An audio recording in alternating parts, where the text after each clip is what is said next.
दोस्तों ये है हमारे ज्योग्राफी के। मैं आपको यहाँ पे 100 क्वेश्चंस पढ़ाऊंगा और जिनके साथ साथ मैं आपको जो एक्स्ट्रा फैक्ट्स होते हैं वो भी बताऊंगा, सो दैट कि यहाँ पे आपकी बहुत सारी चीज़ें क्लियर हो जाएंगी। ठीक है, तो यहाँ से आपको फ़ायदा ही मिलेगा देखने के लिए। ओके, अब यहाँ पे सबसे इंपॉर्टेंट चीज़ क्या है जो आपको मैं बताऊंगा, या तो वो आपने नोट डाउन करनी है, नहीं तो आपको उसे रिवाइज करना है। अब अगर आपको एक बार में हो जा रहा है देख के तो ठीक है, नहीं तो आप 2-3 बार भी देख सकते हो। पहला क्वेश्चन है हमारा, how many Indian biosphere reserve. Biosphere reserve क्या होते हैं भाई? जो पर्टिकुलरली किसी एक या फिर वहां पे जो फ्लोरा एंड फोना है उनको रिजर्व करने के लिए, उस एरिया को प्रोटेक्ट करने के लिए हम लोग क्या करते हैं, बायोस्फीयर रिजर्व की स्थापना करते हैं। तो यूनेस्को वर्ल्ड नेटवर्क क्या करता है, इस चीज को मैनेज करता है, बायोस्फीयर रिजर्व को। तो फरवरी 2025 के अनुसार भारत में टोटल अभी तक कितने बायोस्फीयर रिजर्व है यूनेस्को की वर्ल्ड नेटवर्क में? बेसिकली यहाँ पे यूनेस्को ही इसको मैनेज करता है। तो कितने हैं टोटल? तो यहाँ पे आपको बता दो, टोटल यहाँ पे हमारे पास 12 है। ओके, ये एग्जाम में आता है। एग्जाम में एक और चीज आती है सबसे पहले, ठीक है, कि जो सबसे पहला बायोस्फीयर रिजर्व था वो कौन सा था भारत का? तो वो था नीलगिरी बायोस्फीयर रिजर्व। ठीक है, ये एग्जाम में कई बार आता है, ये आपको यहाँ पे देखने को मिलेगा। कहाँ पर है ये? तमिलनाडु में। ठीक है, ये भी आपको यहाँ पे याद रखना है। पहला हमारा ये था। ओके, इसका टोटल अभी तक यहाँ पे 12 आ चुके हैं, ये भी आपको यहाँ पे याद रखना है। चलो अगला क्वेश्चन है, द सेंटर ऑफ साइक्लोन। जो हमारा साइक्लोन होता है, जैसे आपने साइक्लोन देखा है समुद्रों में या फिर महासागरों में, एक काम एरिया होता है उसके बीच में। ठीक है, यानी कि जो ये वाला एरिया होता है ना, वो एक बहुत ही काम, एक बहुत ही शांत क्षेत्र होता है। इस क्षेत्र को हम लोग क्या कहते हैं? यहाँ पे सिंपली आपसे ये बोल रहे हैं। तो जो सेंटर वाला एरिया होता है ना, साइक्लोन का जो बिल्कुल सेंटर वाला एरिया होता है, ये बहुत काम होता है। यहाँ पे बहुत तेज हवाएं चल रही होती है। ठीक है, तो इस वाले को हम लोग बोलते हैं आई, यानी कि आई ऑफ द साइक्लोन, यानी कि जो बोलते हैं हम इसको बोलते हैं आंख। ओके, चलो अगला क्वेश्चन है, which among the following peak is not located in Nepal Himalaya. इनमें से कौन सी जो माउंटेन पीक है, हिमालय की जो पीक है, वो नेपाल हिमालय में स्थित नहीं है।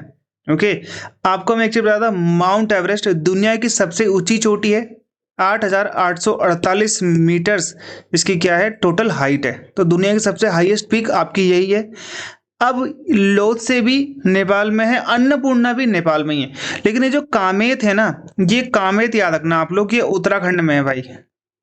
ठीक है, ये उत्तराखंड में है पहली बात तो, और ये यहाँ पे सेकंड हाईएस्ट पीक है, क्योंकि जो फर्स्ट हाईएस्ट पीक है उत्तराखंड की वो है नंदा देवी।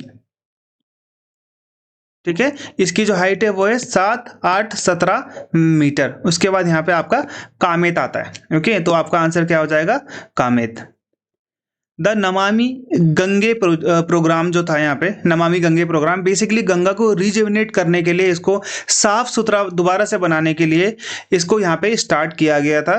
ओके, जो हमारा यूनियन गवर्नमेंट है, यानी कि जो हमारी केंद्र सरकार, इसने कब इसको यहाँ पे ये लॉन्च किया था, ये आपसे यहाँ पे पूछा जा रहा है। तो ये जो लॉन्च किया था इन्होंने, ये उत्तराखंड के हरिद्वार से लॉन्च किया था पहली बात तो, जून 2014 में। ओके, जून 2014 में इसको लॉन्च किया गया था, नमामि गंगे प्रोग्राम को। How many agro climatic zone are characterised by the planning commission. देखो, प्लानिंग कमीशन यानी कि योजना आयोग, आज की डेट में तो ये है नहीं, इसकी जगह आज की डेट में कौन सा है? नीति आयोग है। कब से आया नीति आयोग भाई? 1 जनवरी 2015 से, है ना। इसकी जगह आगे आप ये प्लानिंग कमीशन तो है नहीं, लेकिन इन्होंने कितने एग्रो क्लाइमेटिक जोन्स के बारे में यहाँ पे हमको पहले बताया था, जिसे हम बोलते हैं ACZ। ओके, जिसको हम बोलते हैं ACZ।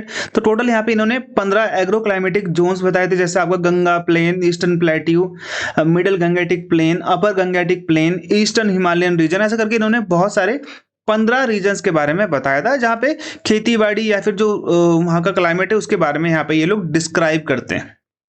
Rigvedic name of river Ravi. देखो, जो ऋग्वेद है ना, जो ऋग्वेद है, ऋग्वेद में बहुत सारी नदियों के नाम कुछ और हैं आज की डेट के। जो आज की डेट में से आप गंगा, यमुना, रावी, चेनाब, सतलुज, ब्यास ये सब देखते हो ना, इन सब के नाम कुछ और थे ऋग्वेद में।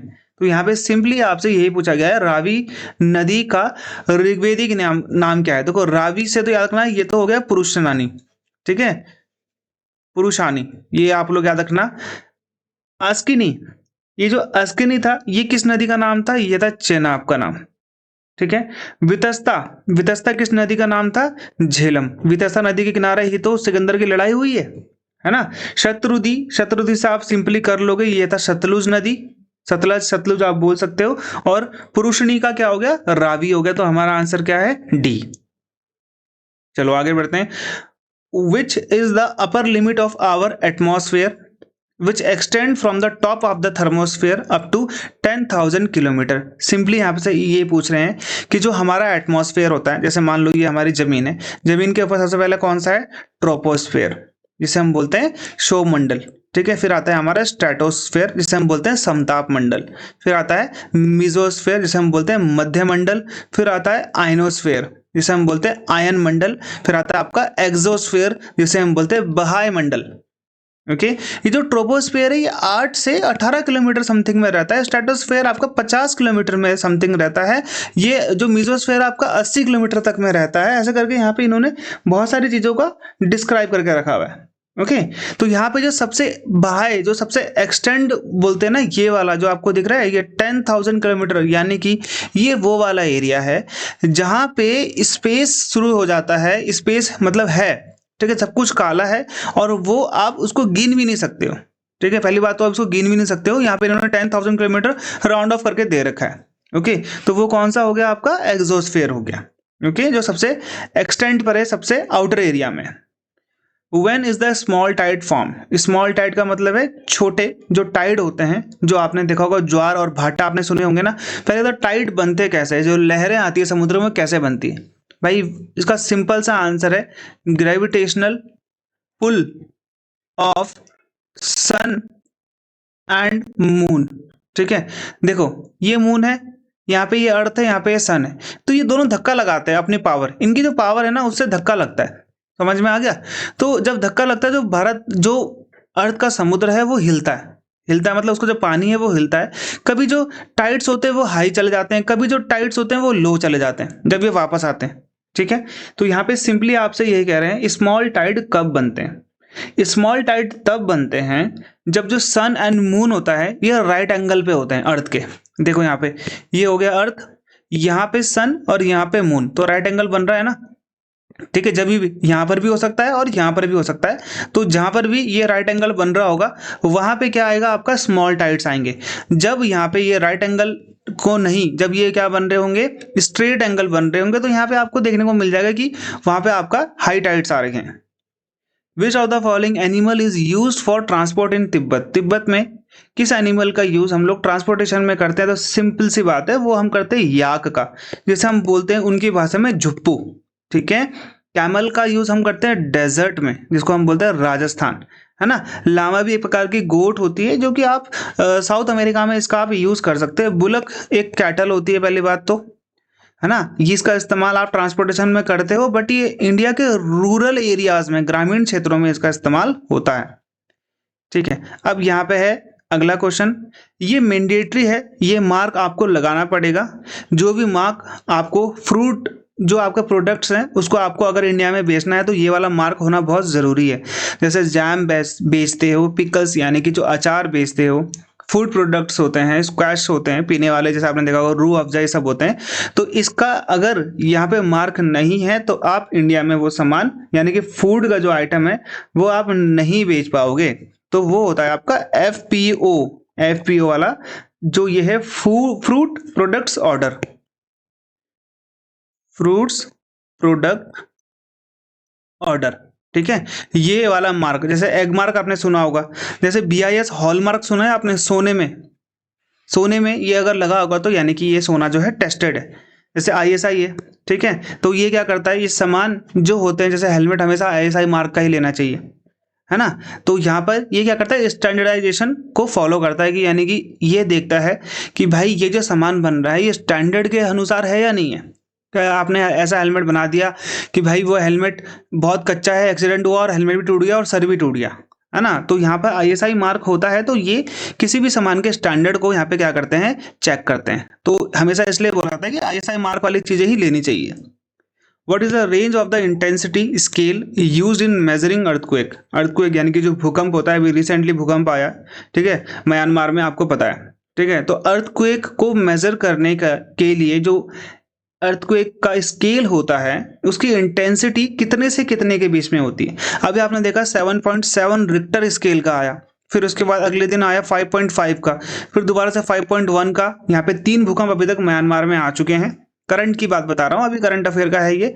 और यहाँ पे भारत ने अपना ऑपरेशन ब्रह्मा शुरू भी यहाँ पे कर दिया, ये भी आपके एग्जाम में आ सकता है, ठीक है। सद्भावना हमने किसके लिए करा था, ऑपरेशन सद्भावना, सद्भावना हमने करा था हैती के लिए, ठीक है। यहाँ पे भी साइक्लोन वाइक्लोन आया था। तो 11वें का जो हमारा आंसर है वो है 1 से लेके 12 के बीच में जो ये भूकंप होता है इसकी इंटेंसिटी को नापा जाता है। विच is the largest uranium producing country in the world? दुनिया में सबसे ज्यादा यूरेनियम का प्रोडक्शन कौन करता है? तो प्रोडक्शन के मामले में कजाकिस्तान है। अगर सिर्फ रिजर्व की बात करी जाए, कई बार रिजर्व्स वाला भी एग्जाम में भी आता है कि दुनिया में सबसे ज्यादा रिजर्व्स, यूरेनियम के रिजर्व्स कहाँ हैं, तो उसके लिए आप कर देना ऑस्ट्रेलिया, ठीक है। यूरेनियम का इस्तेमाल हम लोग किस में करते हैं, न्यूक्लियर पावर प्लांट में, ये आपने सुना होगा कई बार, न्यूक्लियर पावर प्लांट में हम इसका इस्तेमाल करते हैं। यूरेनियम 235, यूरेनियम 238, ये भी एग्जाम में कई बार आता है, ठीक है। Which of the following is an example of the most explosive type of volcano? यानी कि इनमें से कौन सी जो वॉल्केनो यानी कि ज्वालामुखी है सबसे ज्यादा विस्फोट होते हैं इसमें। जब ज्वालामुखी आती है तो बहुत बड़ा विस्फोट होता है, इसकी जो एशेस होते हैं, इसके जो लावा होते हैं वो बहुत दूर दूर तक जाके गिरते हैं। पत्थर जो होते हैं अंदर से जो पिघला हुआ जो मोल्टन मैग्मा आता है वो पूरे हर जगह में जाता है। तो ये अमूमन ये माना जाता है इनमें से कौन सी, ये होती है कॉल्डेरा वोल्केनोस। बहुत पतली होती है ना ये, इसलिए जो नीचे से जो यहाँ पे तरल पदार्थ आता है, जो मोल्टन मैग्मा आता है, वो बहुत ही स्पीड से ऊपर आता है और ये पूरा तोड़ देता है। जब ये बहुत प्रेशर से आएगा तो ये तोड़ देगा, तो ये बहुत ऊपर ऊपर तक इसकी जो एशेस है वो जाते हैं, 2-2, 3-3 किलोमीटर तक ऊपर इसकी एशेस जो राख होते हैं वो जाती है। तो काल्डेरा जो वॉल्केनोस होती है सबसे खतरनाक अभी तक ये मानी जाती है। Slate is a type of, ये पत्थर का प्रकार है। पहली बात तो इग्नियस पत्थर कौन से होते हैं, जो मैग्मा के ठंडे होने से बनते हैं। जब ज्वालामुखी आती है, ज्वालामुखी से जब लावा निकलता है तो यहाँ पे जब वो ठंडा हो जाता है तो उससे यहाँ पे क्या बनते हैं, इग्नियस रॉक बनते हैं, ठीक है। वॉल्केनिक रॉक वॉल्केनो से। सेडिमेंट्री रॉक किससे बनते हैं, जब जो हमारी नदियां होती है, नदियां जो अपने साथ अवसाद सेडिमेंट्स लेके आती हैं, जैसे कि आपको पता होगा नदी अपने साथ कंकड़, बालू, पत्थर, मिट्टी सब लेके आती है, उनसे जो पत्थर बनते हैं हम उसे बोलते हैं सेडिमेंट्री रॉक। मेटामॉर्फिक रॉक कोई रॉक नहीं होता, बेसिकली क्यों नहीं होता मैं आपको बता देता हूं, क्योंकि ये इग्नियस रॉक और सेडिमेंट्री रॉक दोनों जब प्रेशर, हीट, ठीक है, टेम्परेचर के कारण जब अपना ये शेप और अपना ये आकार बदल देते हैं तो उसे हम बोलते हैं मेटामॉर्फिक रॉक।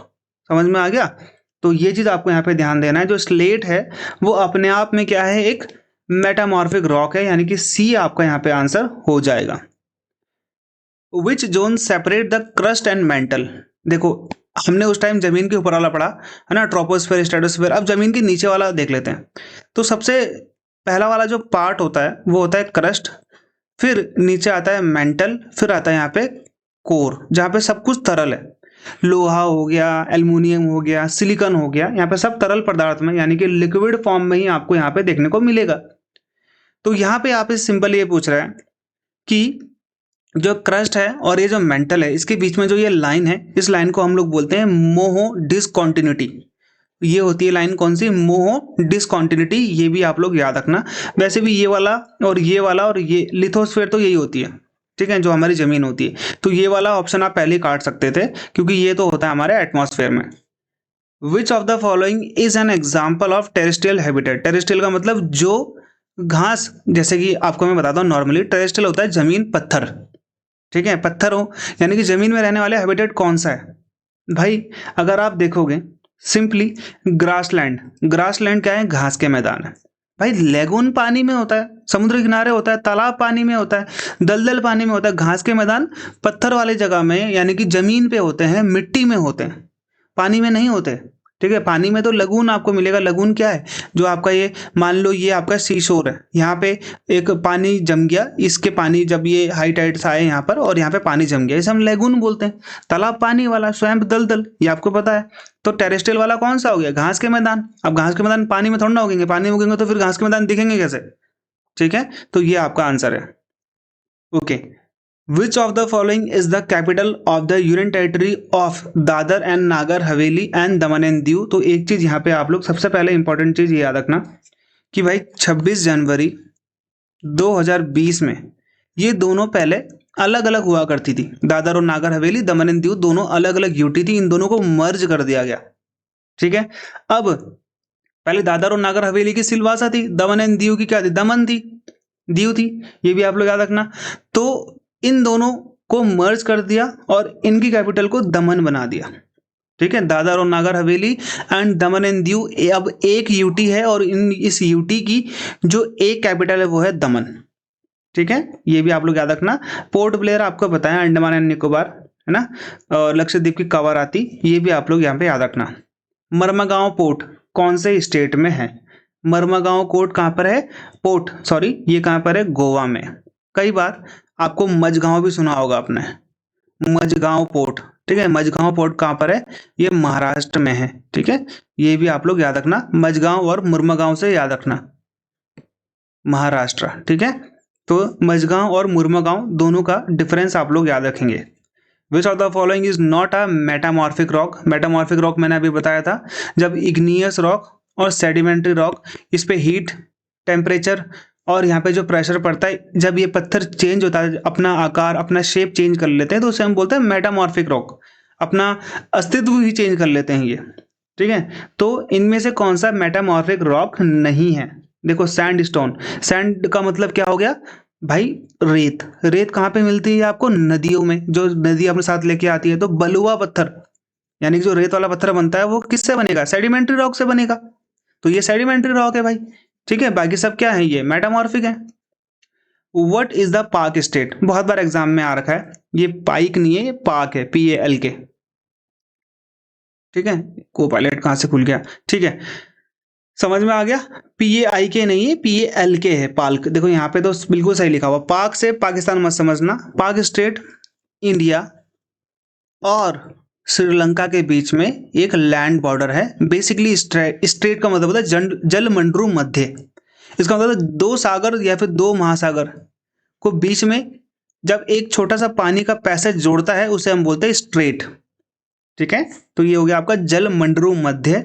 इंडिया और चाइना तो बिल्कुल भी नहीं, यहाँ तो सी आता ही नहीं है। इंडिया और पाकिस्तान के बीच में भी सी आता ही नहीं है। ठीक है, और इंडिया और चाइना दोबारा से ये तो है ही नहीं। ये वाला आपका राइट आंसर हो जाएगा, इंडिया और श्रीलंका। जब आप स्ट्रेट देख रहे हो तो आपको पता है ये पानी में ही होगा। पानी से श्रीलंका और मालदीव भी जुड़े हैं भारत से, है ना, अगर देश की बात करूँ तो। ठीक है, how many Indian state share the border with Bhutan. देखो ये वाला हमारा ऊपर वाला एरिया, ठीक है, ये आपका भूटान, फिर ये यहाँ पे आपका ऐसे कैसे करके हमारे यहाँ पे ऐसे करके जाता है। ये वाला यहाँ पे क्या हो गया, ये बांग्लादेश हो गया, ये नेपाल हो गया, ये यहाँ पे भूटान हो गया, ये अरुणाचल प्रदेश, ये आपको पता है। ठीक है, यहाँ पे आपका वेस्ट बंगाल इतना हो गया, ये वाला क्षेत्र आपका आसाम वाला हो गया, ये वाला आपका सिक्किम हो गया। तो ये तो भाई कितने से जुड़ा हुआ है, 4 राज्यों से जुड़ा हुआ है, आसाम, अरुणाचल, वेस्ट बंगाल और सिक्किम। ठीक है, भूटान के साथ इंडिया 699 किलोमीटर लंबा लैंड बॉर्डर क्या करता है, लैंड बॉर्डर शेयर करता है। और भारत का सबसे ज्यादा लंबा जो लैंड बॉर्डर है वो है बांग्लादेश के साथ में, जो कि है 4096 किलोमीटर लंबा। ये भी कई बार एग्जाम्स में आपसे पूछा गया है, तो इसका आंसर हो जाएगा 4। In which state of India does the sunrise first appear. Bharat में सबसे पहले जो सूर्य उदय है वो सबसे पहले किस राज्य में होगा। ऑब्वियस सी बात है कि सूर्य जो निकलता है, ठीक है, पूर्व से जब ये निकलता है तो सबसे पहला राज्य हमारा कौन सा पड़ेगा, अरुणाचल पड़ेगा। इसमें कुछ ऐसी सोचने वाली बात तो है ही नहीं। उड़ीसा तो हो ही नहीं सकता, वेस्ट बंगाल हो नहीं सकता, मेघालय यहाँ पे पड़ता है आपका, कहाँ पर, बांग्लादेश के साथ में। तो ये आपका पूर्व में जब निकलता है तो यहाँ पे सबसे पहले आपको मिलेगा कौन सा, अरुणाचल प्रदेश। कभी अगर आपसे एग्जाम में पूछ ले कि भाई सबसे पहला गांव कौन सा है जहां पर भारत की सबसे पहले जब सूर्योदय होने पर पहली किरण आती है, तो वो है आपका डोंग विलेज। ये भी एग्जाम में कई बार आ रखा है। डोंग विलेज जो है अरुणाचल प्रदेश का, सबसे पहले सूर्य की किरणें यहाँ पड़ती हैं। The earthquake waves are recorded by an instrument called. Earthquake यानी कि जो भूकंप है, भूकंप की जो तरंगे हैं, ये किस इंस्ट्रूमेंट के द्वारा रिकॉर्ड करी जाती हैं? ठीक है, रिक्टर स्केल मैं आपको अभी पहले बताया था मैंने आपको, ये इंटेंसिटी को रिकॉर्ड करता है। इंटेंसिटी का मतलब होता है तीव्रता, कितना कितना खतरनाक आया था, कितना तीव्र आया था, ये तो इसको रिकॉर्ड करता है। ठीक है, हाइग्रोमीटर तो मुझे लगता नहीं आपको ज़्यादा समझने की जरूरत है। हाइग्रोमीटर क्या करता है? ह्यूमिडिटी मेजर करता है, हमारे वातावरण में, हमारे वायुमंडल में कितना पानी है ये इसको देखता है। बैरोमीटर हमारे वायुमंडल में प्रेशर को चेक करता है। ये किसके लिए है? ये प्रेशर के लिए है। ये किसके लिए? ये ह्यूमिडिटी के लिए है। ये भी एग्जाम में कई बार आता है। तो हमारे पास बचा सिज्मोग्राफ। सिज्मोग्राफ क्या करता है? इसको रिकॉर्ड करता है। हमारा आंसर हो जाएगा seismograph. Which of the following crop is an example of kharif crop? देखो, भारत में 3 सीजन है, रबी, खरीफ एंड जैद। ये भी आप लोग याद रखना। ठीक है, रबी, खरीफ और जैद। रबी है ठंड का, ठीक है, ठंडियों का। खरीफ है गर्मियों की फसल, ठीक है, और जो जैद है वो है इन दोनों के बीच की। जैसे आप अप्रैल से जुलाई तक आप बोल सकते हो, अप्रैल से जून तक भी आप बोल सकते हो, जिसमें आप उगाओगे भाई वाटरमेलन, ठीक है, तरबूज जिसे हम बोलते हैं, खीरा, ये सब इसमें उगते हैं। खरीफ के लिए सबसे इंपॉर्टेंट फसल कौन सी है भाई? आपका चावल है, क्योंकि ये उगाया जाएगा कब? जून जुलाई में, जब आपका बरसात आएगी, क्योंकि इसको पानी बहुत चाहिए होता है। रबी की सबसे इंपॉर्टेंट फसल कौन सी है? गेहूं है, क्योंकि इसे ठंड में उगाया जाएगा, अक्टूबर में। उसके बाद मार्च अप्रैल में काट दिया जाएगा। तो यहाँ पे इज एन एग्जाम्पल ऑफ खरीफ। खरीफ का मतलब क्या है? गर्म। तो यहाँ पे सिंपल सा आपके लिए आंसर क्या हो जाएगा? सिंपल सा यहाँ पे कॉटन।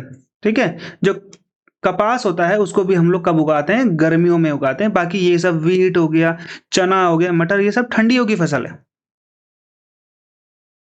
चलो अगला देखो, द टर्म व्हाइट रेवोल्यूशन हो गया, ग्रीन रेवोल्यूशन हो गया, ये कई बार एग्जाम्स में आते हैं, है ना। ब्लू रिवोल्यूशन पानी का है, यानी कि एक्वाकल्चर का है। Green revolution all round development का है, खेती का है, ऑल राउंड डेवलपमेंट का है। किसने करा था?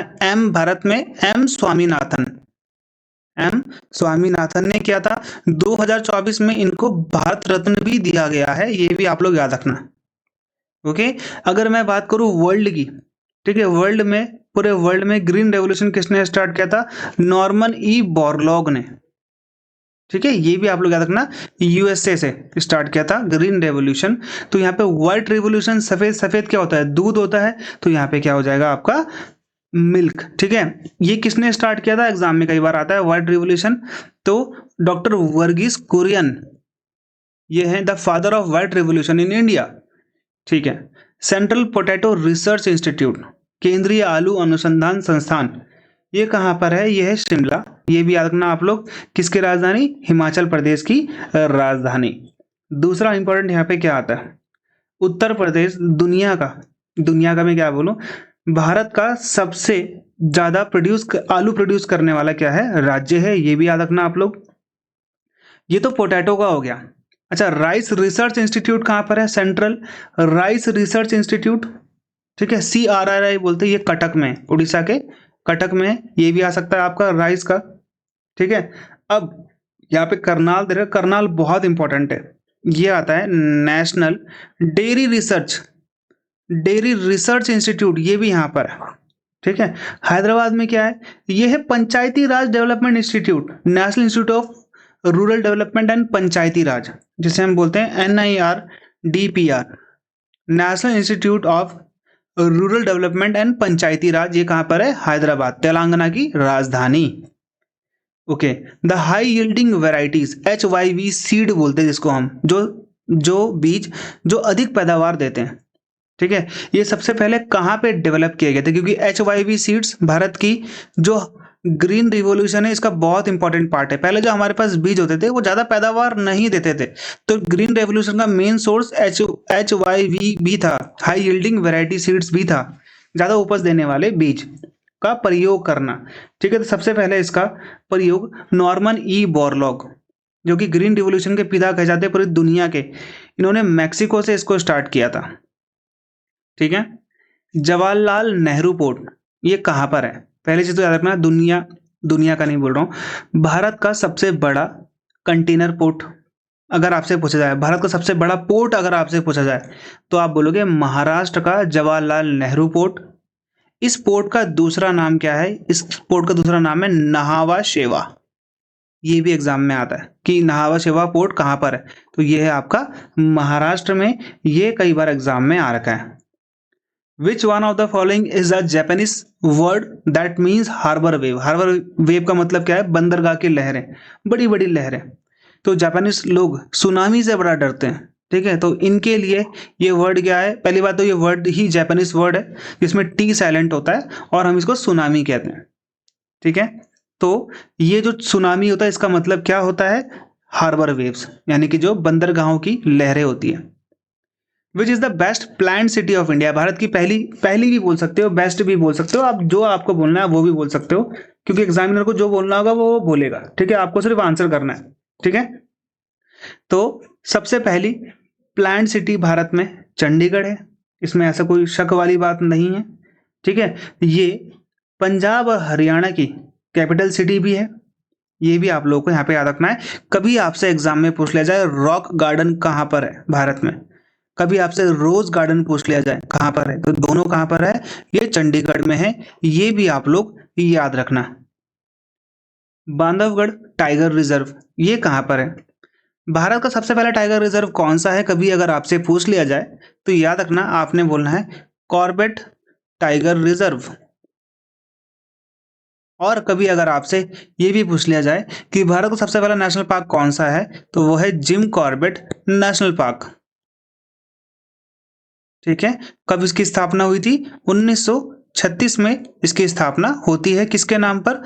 हेली नेशनल पार्क के नाम पर, क्योंकि मालकन जो हेली था, मालकन हेली उस बंदे का नाम था जिस बंदे ने उत्तराखंड में इस नेशनल पार्क की स्थापना करी थी, यानी कि इनके नाम पे हुई थी। बेसिकली यहाँ के ये कमिश्नर थे उस टाइम पे, कुमाऊं कमिश्नर थे।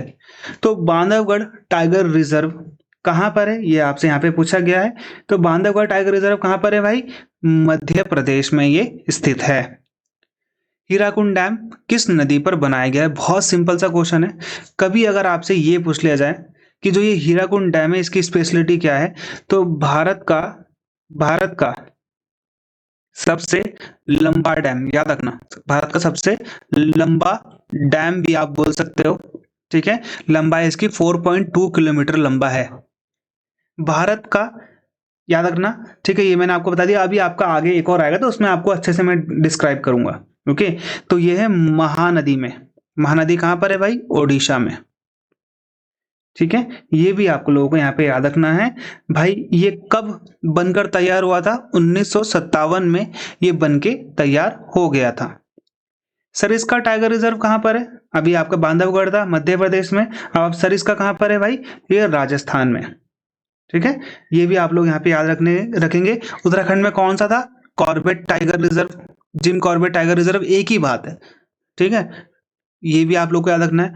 असम में कौन सा टाइगर रिजर्व है भाई? मानस नेशनल पार्क, वो टाइगर रिजर्व भी है।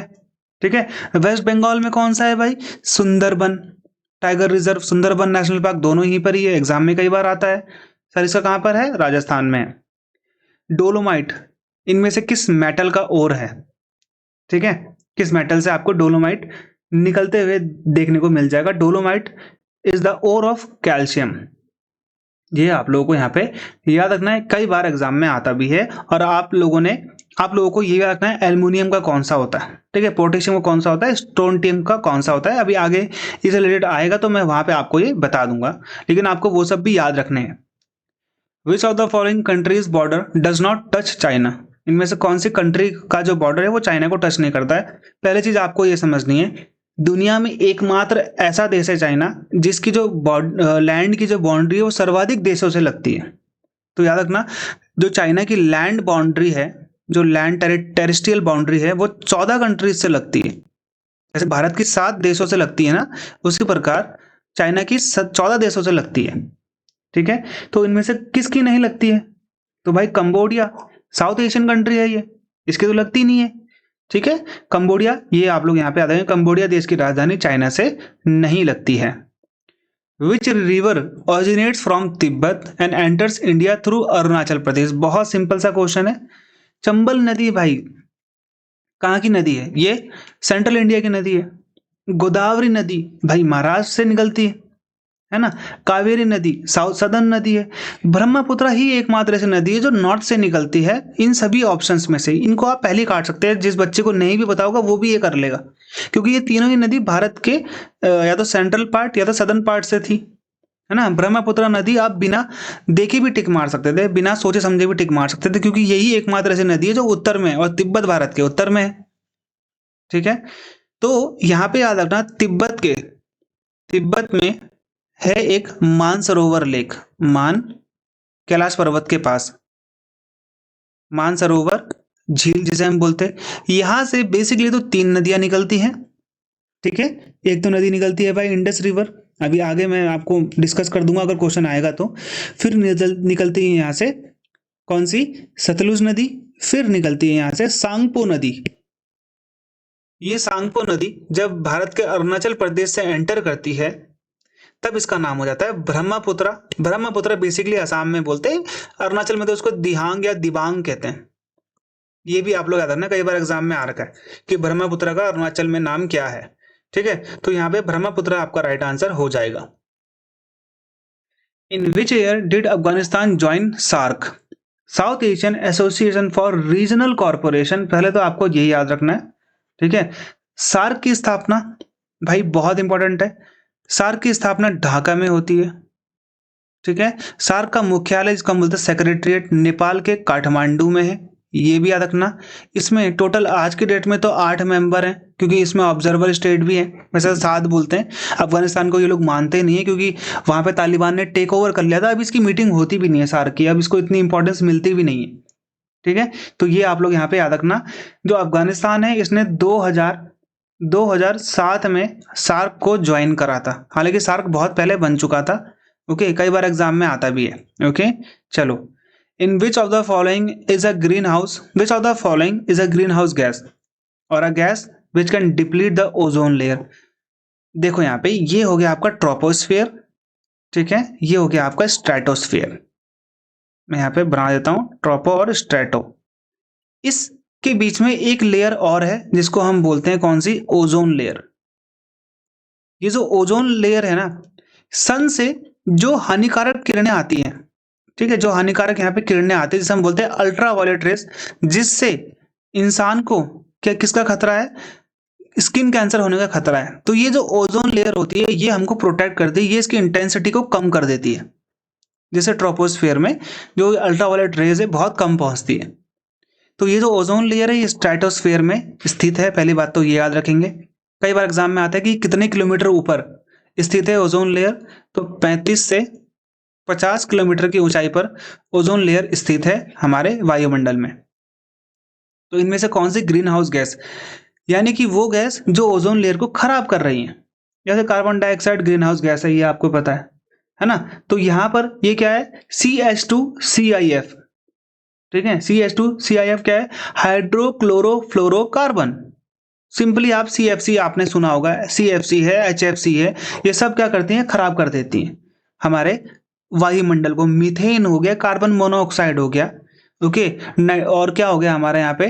कार्बन, सबसे बड़ा तो कार्बन डाइऑक्साइड है जिसे हम गाड़ियों से निकाल रहे हैं। ओके, कार्बन मोनोऑक्साइड, जंगल जब जल रहे हैं तब निकल रहा है कार्बन डाइऑक्साइड, पेड़ कट रहे हैं उससे ऑक्सीजन नहीं बन रही है। Which of the following cities is farthest from the southernmost tip of the mainland of India? अब यहाँ पे ध्यान दो, ये जो भारत का सदन वाला पार्ट है, ठीक है, ये हमारा है यहाँ पे कौन सा? कन्याकुमारी। ठीक है, आप इसे क्या बोल सकते हो यहाँ पे? ये हमारा सदन मोस्ट टिप है, या फिर ये मेनलैंड की बात कर रहा हूँ क्योंकि ये मुख्य भूमि की बात कर रहे हैं। अगर सिर्फ नॉर्मली भारत का अगर सदर्न पॉइंट बोलोगे तो वो है आपका इंदिरा पॉइंट, हालांकि वो भी पानी के अंदर डूब चुका है सुनामी आने के बाद। ओके, तो कन्याकुमारी जो कि हमारा सभी क्या है, हमारी जो मुख्य भूमि है भारत वाली, उसका सदर्न मोस्ट पॉइंट है। तो यहाँ पे ये पूछ रहा है कि सबसे पास कौन सा पड़ेगा। हालांकि इसके लिए आपको ज्योग्राफी का अच्छा खासा ज्ञान होना चाहिए, तभी आप ये क्वेश्चन कर पाओगे। तो नांदेड़ है इसका right answer. Which of the following is not fossil fuel? Fossil fuel कौन से होते हैं? जब जो जानवर होते हैं, ठीक है, पेड़ पौधे होते हैं, वो सदियों से नीचे जमीन के नीचे पड़े पड़े गल जाते हैं, सड़ जाते हैं, तो वो क्या बन जाते हैं? जीवाश्म ईंधन बन जाते हैं। जीवाश्म का मतलब क्या होता है? जीवों का बचा हुआ अवशेष। तो फॉसिल फ्यूल इनमें से कौन सा नहीं है? तो जो तेल होता है, कोयला है, जो सारे के सारे नेचुरल गैस हैं, ठीक है, जो ऑयल है, ये सब बनता फॉसिल फ्यूल से ही है। ओके, तो यहाँ पे ये बोल रहे हैं इनमें से कौन सा नहीं है? बायोमास। बायोमास नहीं है भाई, ये फॉसिल फ्यूल नहीं है। ओके, ये चीज आप लोग यहाँ पे ध्यान देना। ये बायोलॉजिकल मटेरियल है। पहली बात तो ये जीवों से निकलता है, जैसे आपका गोबर हो गया, एक तरीके से आप ये सिंपली आप कह सकते हो। तो बायोमास हमारा नहीं है। बिटुमिन जैसे हम बोलते हैं, कोयले का ही एक रूप होता है। पेट्रोल हो गया, डामर हो गया, सब किसका किसका रूप है? तारकोल का ही यूज है, जिसका यूज हम रोड बनाने में करते हैं। Which country is called the coffee bowl of the world? ठीक है, coffee bowl of the world यानी कि सबसे ज्यादा कॉफी का प्रोडक्शन कौन करता है? ब्राजील करता है। ठीक है, अब यहाँ पे एक क्वेश्चन मैं आपसे पूछता हूँ, sugar bowl of the world, तो ये हम बोलते हैं क्यूबा को। ठीक है, अब यहाँ पे यूनाइटेड स्टेट है, यूनाइटेड स्टेट को हम बोलते हैं वीट बास्केट, क्योंकि सबसे अच्छा प्रोडक्शन यही करते हैं वीट का। अच्छा बोल रहा हूँ, सबसे ज्यादा तो नहीं करते हैं। ठीक है, वो चाइना ही है, राइस और वीट में, दोनों में। वीट बास्केट ऑफ वर्ल्ड हम यूएसए को कहते हैं। ठीक है, भूटान को हम बोलते हैं द लैंड ऑफ थंडरबोल्ट। ये एग्जाम में आ रखा है अभी, एसएससी के एग्जाम में, लैंड ऑफ थंडरबोल्ट। ठीक है, वज्र भूमि यानी कि जहां पर बिजली कड़कती रहती है। ठीक है, बेसिकली वहां का मानसून थोड़ा ज्यादा ऐसे ही रहता है। ठीक है, इंटेंस ही रहता है। In which of the following region midnight sun is visible? Midnight sun क्या है? बेसिकली आपका जो रात होती है, रात के जो बीच वाला टाइम होता है, उसमें सन दिखाई देता है। बेसिकली आपको पता है वो कौन से रीजन होते हैं? पोलर रीजन होते हैं। इसमें ऐसा कुछ है नहीं। मेडिटेरेनियन रीजन तो होगा नहीं, ये तो आपका एशियन रीजन है, एशिया के पास पड़ता है। इक्वेटोरियल रीजन कौन सा है? जहाँ पे आपका पृथ्वी का बीच वाला भाग, वहां पर भी नहीं हो सकता ऐसा। ठीक है, पोलर रीजन में ही पड़ेगा। आर्कटिक, आर्कटिक कहाँ पर है? नॉर्थ पोल में है। जैसे नॉर्वे हमारी एक कंट्री है, तो ये आपका मिडनाइट सन कहाँ पे दिखेगा? आर्कटिक एरिया में ही दिखेगा, जापान में भी नहीं दिखेगा। तो हमारा सी आंसर है। The steel plant at Bokaro, जो स्टील प्लांट बनाया गया था भारत का बोकारो में, ये किसकी हेल्प से यहाँ पे बनाया गया था? सिंपली आपसे यहाँ पे ये पूछ रहे हैं। तो सोवियत, उस टाइम पे सोवियत रशिया था, सोवियत संघ था, जिसे हम रशिया बोलते हैं आज की, उस टाइम पे हम बोलते थे यूएसएसआर। ठीक है, union of Soviet socialist Republic. आज की डेट में हम इसे रशिया कंट्री बोलते हैं। ठीक है, तो इसकी हेल्प से भारत के बोकारो में स्टील प्लांट की स्थापना की गई थी। Which two land bodies are divided by Bass Strait? ठीक है, बास स्ट्रेट बहुत इंपॉर्टेंट है आप लोगों के लिए। बास स्ट्रेट ऑस्ट्रेलिया और तस्मानिया, जो ये कंट्री है, इन दोनों को क्या करता है? अलग करता है। देखो यहाँ पे मैंने स्ट्रेट का मतलब आपको बताया था, जलमंडू मध्य। स्ट्रेट का मतलब क्या होता है? जैसे ये भारत है ना, ठीक है, यहाँ पे ये श्रीलंका है। ठीक है, यहाँ पर आपको मिलेगा बे ऑफ बंगाल, ये भी तो एक सागर है, मैं महासागर नहीं बोल रहा हूँ। ठीक है, यहाँ पे आपको मिलेगा अरब सागर, अरेबियन सी। ठीक है, ये पानी अरेबियन सी का और ये बे ऑफ बंगाल का। ये जो छोटा पैसेज है ना पानी का, इसे हम बोलते हैं स्ट्रेट। जबकि मैंने आपको उस टाइम पे बताया था कि ये था पाक स्ट्रेट, है ना, जो भारत और श्रीलंका को अलग करता है। तो याद रखना, ये जो स्ट्रेट होते हैं, जलमंडू मध्य, जल संधि जिसको हम बोलते हैं, ये दो पानियों को आपस में जोड़ती है। इसका पानी आपस में ही जोड़ रही है। लेकिन ये जो लैंड है, ये इसको अलग भी तो कर रही है, पानी को जोड़ती है और लैंड को अलग करती है। ठीक है, सिंपली आप समझ गए। तो यहाँ पे स्ट्रेट जो है, ये आपका तस्मानिया और ऑस्ट्रेलिया, ये आपको स्ट्रेट्स लर्न करने होते हैं। डेविस स्ट्रेट लर्न करना होता है, बास स्ट्रेट, पाक स्ट्रेट, ऐसे बहुत सारे स्ट्रेट्स होते हैं जो आपको लर्न करने पड़ेंगे। ठीक है, वो स्टैटिक वाली चीजें हैं जो आपको लर्न करनी पड़ती है अलग से। विच of the following does not fall under the category of oil seed? Oil seed का मतलब तिलहन, जिनसे तेल निकलता हो।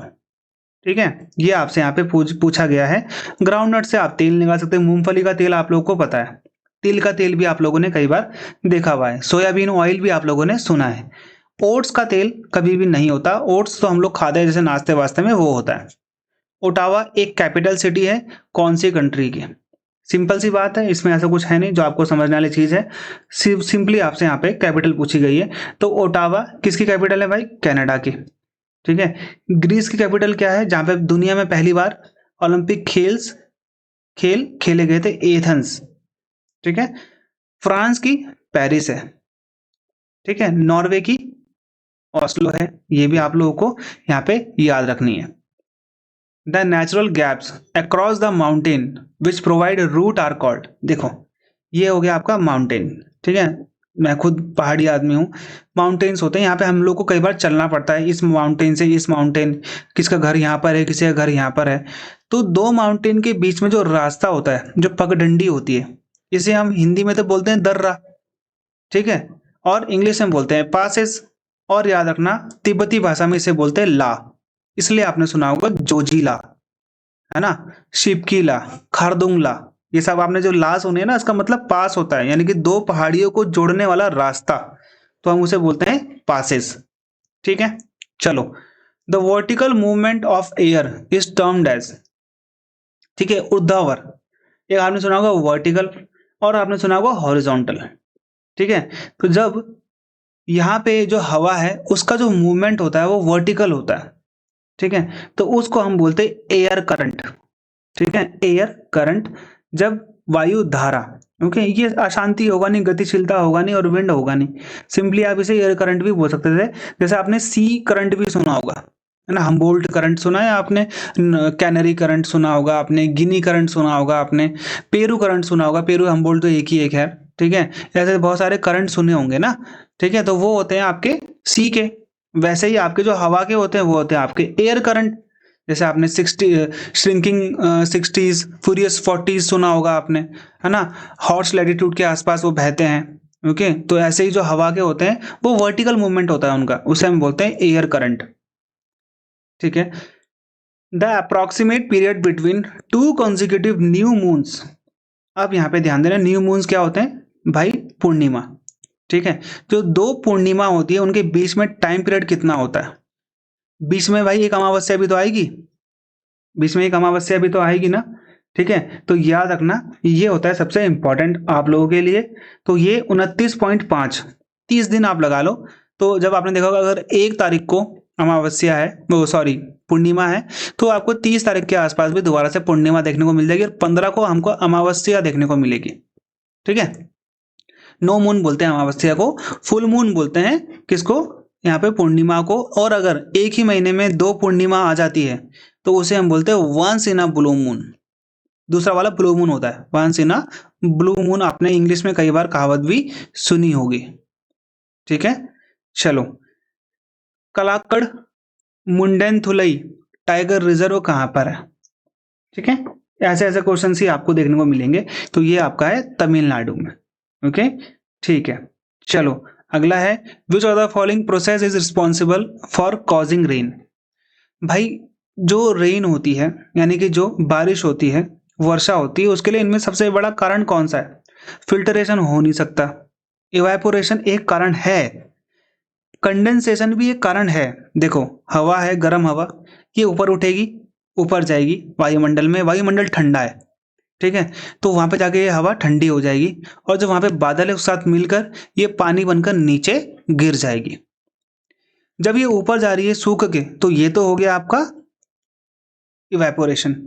जब ये पानी बन के नीचे गिर रही है तो हो गया ये आपका कंडेंसेशन। तो बारिश के लिए दोनों ही चीजें तो जरूरी हैं। ठीक है। तो यहाँ पे हमारा आंसर हो जाएगा इवेपोरेशन एंड कंडेंसेशन दोनों। How many natural satellite does the planet Mars have? देखो मैं आपको सिंपली समझा देता हूँ। यहाँ पे ये मरकरी, वीनस, अर्थ और मार्स, फिर यहाँ पे आपका जुपिटर, यूरेनस, वैसे तो बड़ा ये है, नेपच्यून, जुपिटर, सैटर्न, ये हो गया आपका यहाँ पे सैटर्न, यूरेनस और नेपच्यून। ये प्लैनेट्स होते हैं टेरेस्ट्रियल प्लैनेट, जहाँ पे सतह है, जहाँ पे जमीन है। ये होते हैं गैसियस प्लैनेट, जहाँ पे कोई जमीन नहीं है, जहाँ पे कोई पत्थर नहीं है, सिर्फ गैस का गुब्बारा है। ठीक है। मरकरी का एक भी सैटेलाइट यहाँ पे नहीं है। वीनस का भी नहीं है। अर्थ का एक नेचुरल सैटेलाइट जिसे हम बोलते हैं मून, चंद्रमा। मार्स के 2 हैं। कौन कौन सा है? Phobos and Deimos. ये दोनों ही इसके नेचुरल सैटेलाइट हैं। ओके।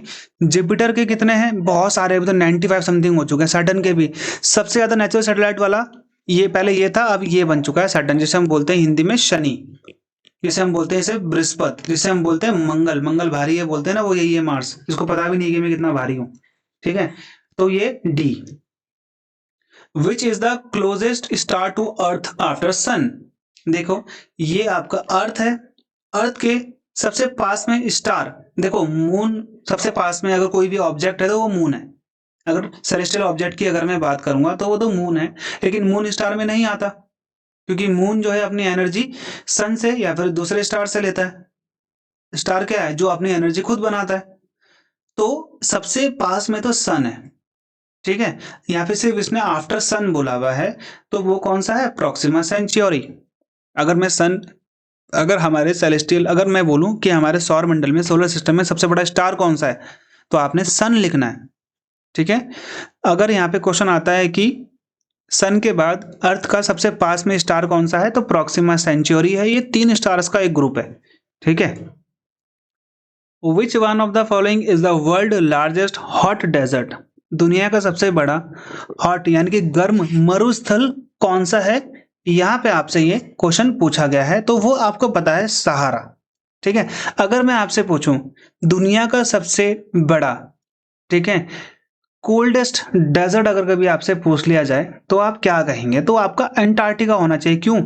डेजर्ट का मतलब सिर्फ रेत नहीं होता। डेजर्ट का मतलब वो होता है जहां पर पेड़ और पौधे नहीं उग सकते। तो बर्फ में कैसे उगाओगे आप? ठीक है, वैसे तो आपने देखा होगा कि आपको जो आंसर है वो गोबी डेजर्ट मिलता है हमें से ज्यादातर, ठंडे अगर मरुस्थल की बात करें, लेकिन गोबी नहीं है। अंटार्कटिका भी एक डेजर्ट है, बस वो कोल्ड डेजर्ट है। ठीक है, ये आपको यहाँ पे याद रखना है। तो सहारा है दुनिया का सबसे लार्जेस्ट हॉट डेजर्ट, जहां पे आपको रेत मिलेगी। यहाँ पे आपको एक हवा चलती हुई मिलेगी, इसका नाम था खमसीन, है ना, ये भी कई बार एग्जाम में आ रखी है। भारत का सबसे बड़ा डेजर्ट कौन सा है? तो वो है थार डेजर्ट। ठीक है, okay. Which is the artificial port of India? यानी कि इसे हमने खुद से बनाया, ये नेचुरली नहीं बनाया, तो वो चेन्नई है। ओके, ये भी आप लोग याद रखेंगे। हल्दिया पोर्ट कहाँ पर है? तो हल्दिया पोर्ट आपको कहाँ पे मिलेगा? उड़ीसा में देखने को मिल जाएगा। ठीक है, उड़ीसा या फिर वेस्ट बंगाल में से, दोनों में से एक में है। Tata iron and steel company, जिसको हम बोलते हैं टिस्को, ये कहाँ पर है? भाई इसको किसने बताया था, किसने बनाया था? जमशेदजी टाटा ने बनाया था।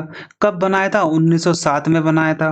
कहाँ पे बनाया था? जमशेदपुर, झारखंड में बनाया था। इन्हीं के नाम पर ये शहर भी है, इन्हीं ने ये कंपनी बसाई भी थी। Which of the following rivers is popularly known as Dakshin Ganga? ठीक है, इनमें से कौन सी नदी को हम दक्षिण गंगा के रूप में जानते हैं? ठीक है, तो दक्षिण गंगा, वृद्ध गंगा, दोनों नाम किसके हैं? गोदावरी के हैं। ये आप लोग यहाँ पे याद रखना। कहां से निकलती है ये? महाराष्ट्र के, महाराष्ट्र के कहां से निकलती है? त्रियंबक से, त्रियंबक पठार से। ठीक है, महाराष्ट्र के त्रियंबक पठार से ये नदी निकलती है। ठीक है, और ये आप लोगों को हमेशा याद रखना है। विच country is the largest producer of wheat? ये मैंने आपको अभी ऊपर बता दिया है। व्हीट और अगर राइस दोनों का आएगा तो आपने चाइना ही करना है। गुरु शिखर क्या है? गुरु शिखर आप लोग को याद रखना है, एग्जाम में बहुत बार आता है। गुरु शिखर हाईएस्ट पीक है अरावली। अरावली जो रेंज है हमारे भारत में, उसकी सबसे हाईएस्ट पीक है। जैसे हिमालय की माउंट एवरेस्ट है, उसी प्रकार से अरावली की गुरु शिखर है। जो अरावली रेंज है, याद रखना, ये दुनिया की सबसे पुरानी पहाड़ी है, दुनिया की सबसे पुरानी पर्वत श्रृंखला है। ये भी एग्जाम में आता है, दुनिया की सबसे पुरानी पर्वत श्रृंखला, ये भी आप लोग याद रखेंगे। ठीक है, तो ये गुरु शिखर यहीं पर ही है।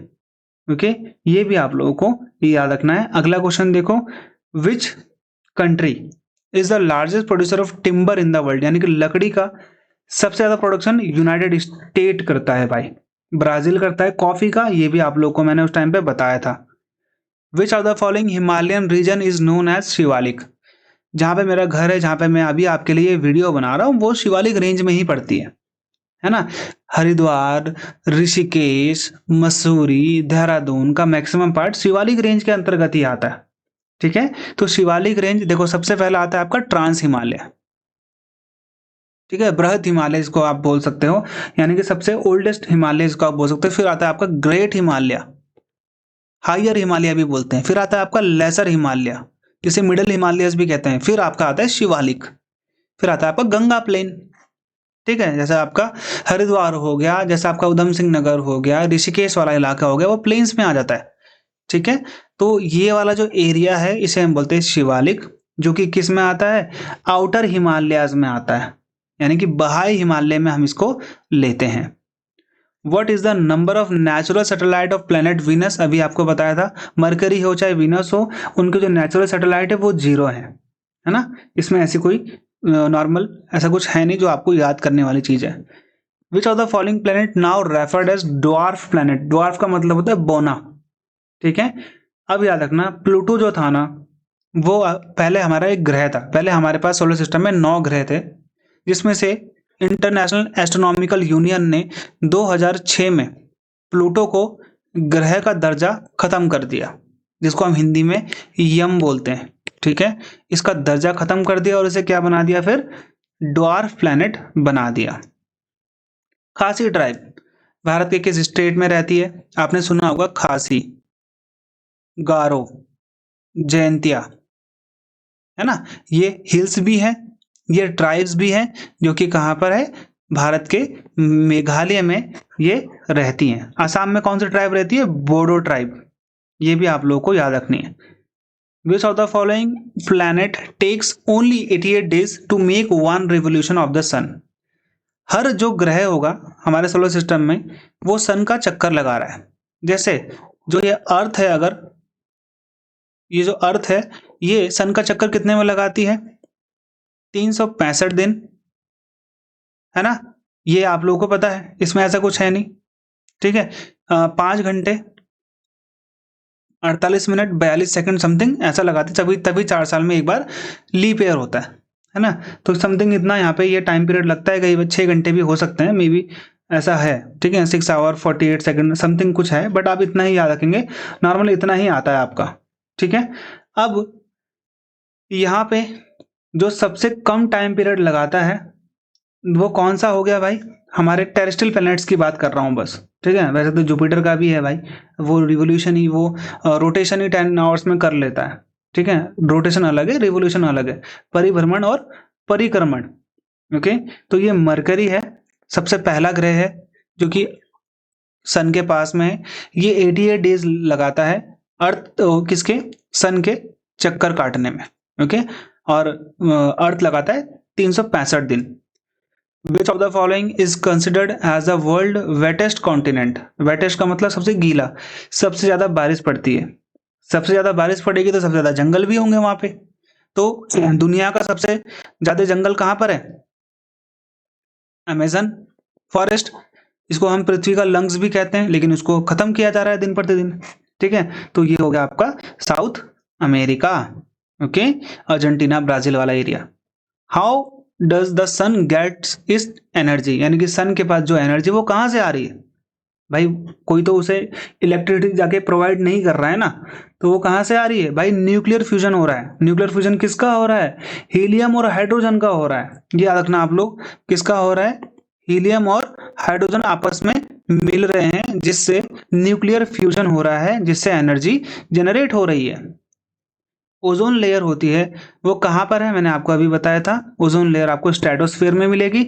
स्ट्रेटोस्फेयर समताप मंडल जिसको हम बोलते हैं, ठीक है, समताप मंडल बोलते हैं। समताप इसलिए बोलते हैं क्योंकि यहाँ पर जो टेम्परेचर है वो एक समान रहता है, यहाँ पर हवाएं नहीं चलती है, जिस वजह से ये वायुयान यानी कि एरोप्लेन्स के चलने के लिए सबसे इम्पॉर्टेंट क्या है, एक तरीके से लेयर है, इसीलिए यहाँ पे एरोप्लेन्स भी फ्लाई करते हैं। ओके, ये भी एग्जाम में कई बार आ रखा है। How many states of India have sea shore, यानी कि कितने स्टेट्स हैं इंडिया के जहां पे आपको तट मिलेंगे, यानी कि कोस्ट मिलेगा। ठीक है, हम लोग स्टार्ट करते हैं, यहाँ पे ये गुजरात हो गया, यहाँ पे ये महाराष्ट्र हो गया, फिर आपका गोवा आ गया, ठीक है, स्टेट्स की बात कर रहा हूँ, यूटी की बात नहीं कर रहा हूँ मैं। नहीं तो आप दमन एंड दीव, दादर एंड नागर हवेली, फिर तो आप अंडमान एंड निकोबार भी करोगे, फिर लक्षद्वीप भी करोगे, वो सब नहीं लेना है। ठीक है, ये गोवा हो गया। गोवा के बाद यहाँ पे आ गया आपका कर्नाटक, फिर केरल।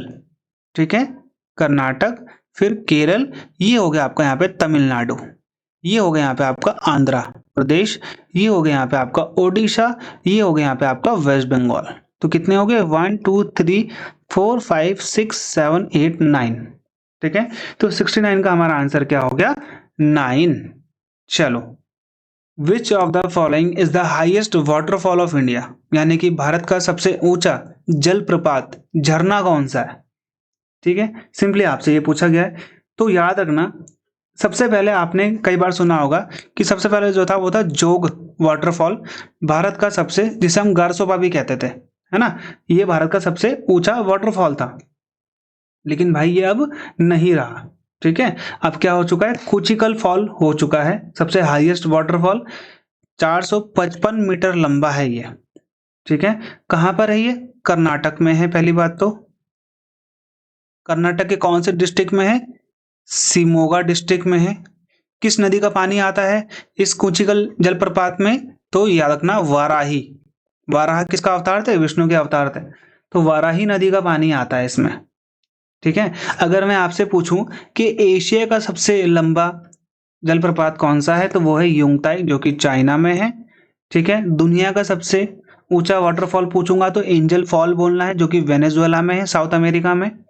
ठीक है, अगर यहाँ पे आपसे कभी और क्वेश्चन पूछ लिया जाए तो आप बता देना ककोलत फॉल कहाँ पर है, ये भी कई बार एग्जाम में आता है। तो ये बिहार में पड़ता है, नवादा डिस्ट्रिक्ट में, ककोलत।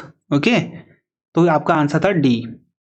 विच one of the following national park sanctuary is not in Rajasthan? Sir इसका है, अभी ऊपर हमने पढ़ा था। ठीक है, ये भी हमने सिंपली पढ़ लिया है, सांबर भी वहीं पर ही है। राजाजी नेशनल पार्क, भाई जहां से मैं अभी ये वीडियो बना रहा हूँ मेरे घर के बगल में राजाजी नेशनल पार्क है। ठीक है, तो हम लोग यहीं पर रहते हैं। रणथंबोर भी वहीं पर है, लायन के लिए फेमस है भाई, है ना। राजाजी नेशनल पार्क, भाई राजाजी नेशनल पार्क किसके नाम पर बनाया गया था? सी राजगोपालाचारी के नाम पे बनाया गया था। भारत के अंतिम भारतीय गवर्नर जनरल सी राजगोपालाचारी, उनके नाम पर यह है राजाजी नेशनल पार्क। ओके, 2013 में इसको टाइगर रिजर्व में जोड़ा गया था। विच one of the following soil is most ideal for paddy cultivation? Paddy का मतलब क्या होता है, पहले तो आपको ये समझना है ना। धान, धान का मतलब क्या होता है? धान का मतलब होता है चावल। चावल की खेती के लिए सबसे इंपॉर्टेंट मिट्टी कौन सी होती है? भाई चावल को सबसे ज्यादा क्या चाहिए? पानी चाहिए, तभी तो उसको मानसून में उगाते हैं। तो जलोढ़ मिट्टी, सिंपल सी बात है। काली मिट्टी कपास के लिए इंपॉर्टेंट होती है। ठीक है, लेटराइट मिट्टी गेहूं के लिए भी होती है इंपॉर्टेंट, वैसे गेहूं के लिए भी जलोढ़ मिट्टी ही इंपॉर्टेंट होती है वैसे तो। ठीक है, जो रेड सॉइल होता है बेसिकली, इसमें आप क्या उगा सकते हो? कपास भी उगा सकते हो और फ्रूट्स भी उगा सकते हो। काली मिट्टी में भी आप फ्रूट्स उगा सकते हो। ओके, 1 डिग्री लैटिट्यूड, देखो ये हमारी अर्थ है, ये हो गया इक्वेटर। अर्थ को हमने इमेजिनरी लाइंस में क्या करा हुआ है? बांटा हुआ है। तो जो लेटी हुई लाइंस होती हैं उन्हें हम बोलते हैं लैटिट्यूड। ऐसे याद रख लेना आप लोग, ये यहाँ से यहाँ तक 90 है, यहाँ से यहाँ तक 90 है, तो 181 टोटल लाइंस है। 90 यहाँ, 90 यहाँ, बीच में 0, तो 181 लाइंस है। ऐसे ऐसे करके भी बांटा हुआ है। ठीक है, टाइम, जैसे टाइम जोन हमको डिस्क्राइब करना होता है। तो ये हो गया आपका लैटिट्यूड, और ये जो खड़ी वाली है इसे हम बोलते हैं लॉन्गिट्यूड। तो यहाँ पे सिर्फ लैटिट्यूड का पूछ रहा है। तो ये लैटिट्यूड और इस लैटिट्यूड, हर एक लैटिट्यूड के बीच में कितना डिफरेंस है? तो सिंपल, आपको लर्न करने की भी जरूरत नहीं है, 111 याद रखना, आपका यहाँ पे आंसर हो जाएगा। ठीक है, ऐसा कुछ वहां पे दिक्कत नहीं आएगी, है ना। जैसे आप ये लैटिट्यूड, उसके बीच में आप पूछते हो ना कि 2 लॉन्गिट्यूड के बीच में कितना कितना टाइम का डिफरेंस होता है? 4 मिनट होता है, ये आप लोगों को भी पता है, ऐसा कुछ है नहीं उसमें। ठीक है, which Indian state is bordered by Bhutan and Arunachal Pradesh to the north?